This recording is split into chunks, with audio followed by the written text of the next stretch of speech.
Celestial and I am Level, and today we are going to do our fifth sum in exercise 1.1, and after this sum we are going to start our next exercise, that is 1.2. So friends, now we are in the fifth sum. So the question in fifth sum is given as: show one and only one out of n, comma n plus 2, comma n plus 4 is divisible by 3 where n is any positive integer. Means friends, we have to take n as a positive integer, either 1 or 2 or 4 or 10 or etc. Our wish, we have to take any positive integer, and we should take it as n, and we have to do n plus 2 and n plus 4. In out of these three, n plus 2 and n plus 4, only one is divisible by 3. So here we have to take b is equal to 3. The solution, let's n be any positive integer given in question, and now we have to take b is equal to 3 because he has given divisible by 3. Okay, b is equal to 3, and by using Euclid's division lemma, n is equal to bq plus r, where 0 is less than or equal to r less than b, and n is equal to 3q plus r, where 0 is less than or equal to r less than 3 because b is equal to 3. So n is equal to 3q plus r, where r is equal to 0, 1, 2. And friends, in this sum there are again three cases. So let's see case number 1, where r is equal to 0. So now we have to take n is equal to 3q plus r, where r is equal to 0, so n is equal to 3q. 3q means it is already 3q divisible by 3, so it is divisible by 3. In this first case, n is divisible by 3. Okay, n is divisible by 3. And let's see n plus 2.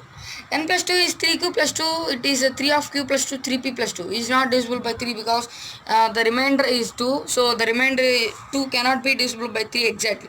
So it has not been passed. Now see n plus 4. 3q plus 4, where we can divide it as 3q plus 3 plus 1. So 3 of q plus 1 plus 1. So 3p plus 1 is not divisible by 3 because the remainder left is 1. So n plus 4 is also failed. So friends, in the first case, only n is divisible by 3, and n plus 2 and n plus 4 are not divisible by 3. Okay. So now let's look at second case, case number 2. Now n is equal to 3q plus 1 because here remainder is 1, r is equal to 1. So n is equal to 3q plus 1. It is not divisible by 3 because remainder is 1. And now n plus 2. What is n plus 2? Not 3q plus 2. 3q plus 1 plus 2. So n has failed.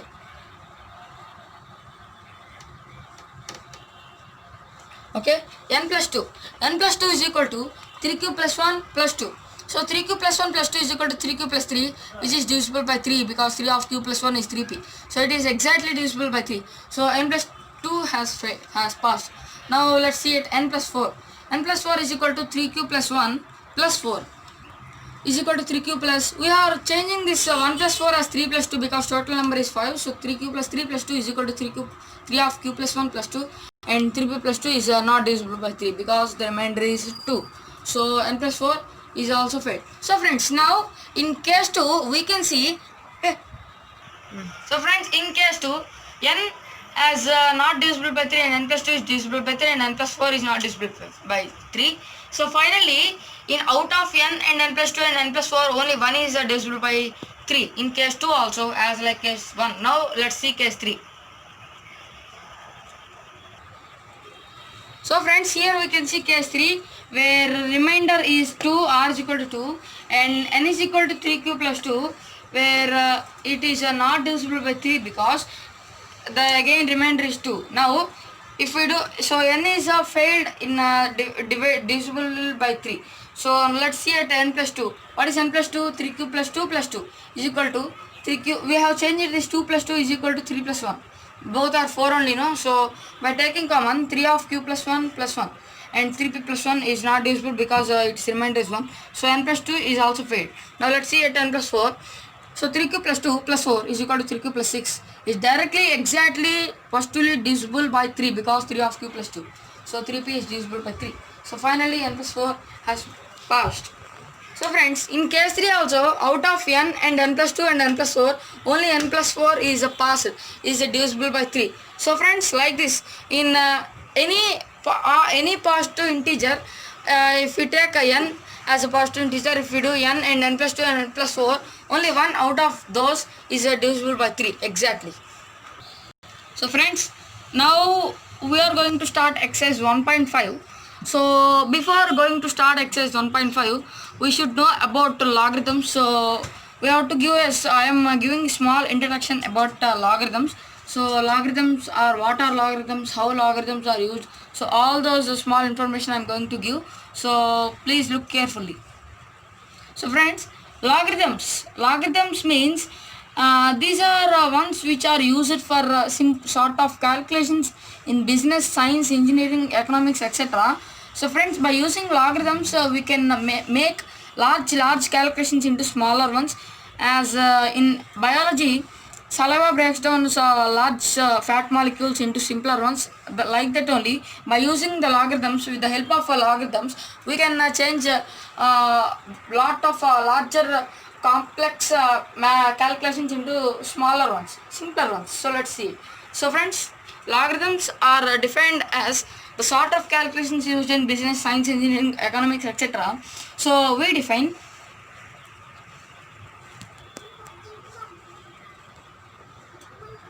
log x to the base a is equal to n if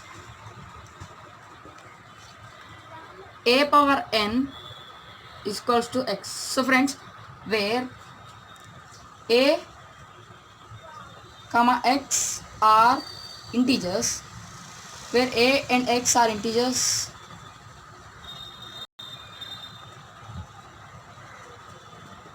comma a not equal to 1.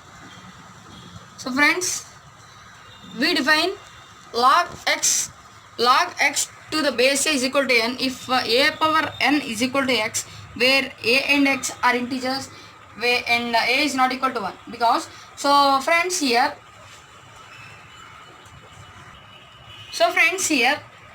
when we write log x to the base a is equal to n, friends, it is called as a logarithmic form.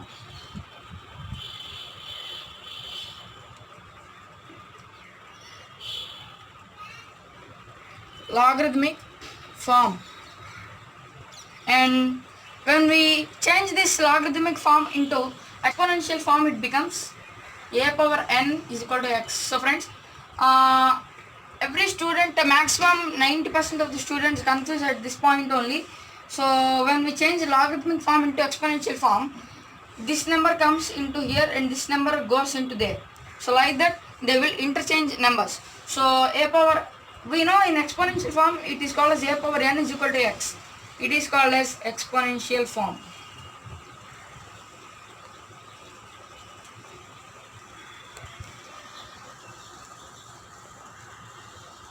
Okay, so in logarithmic form, the down number is called as a base. Okay, it is called as base, and this number can be called by itself.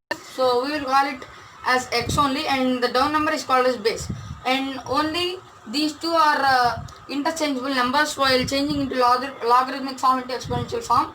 So like this, and mainly there are 4 laws of logarithm, friends.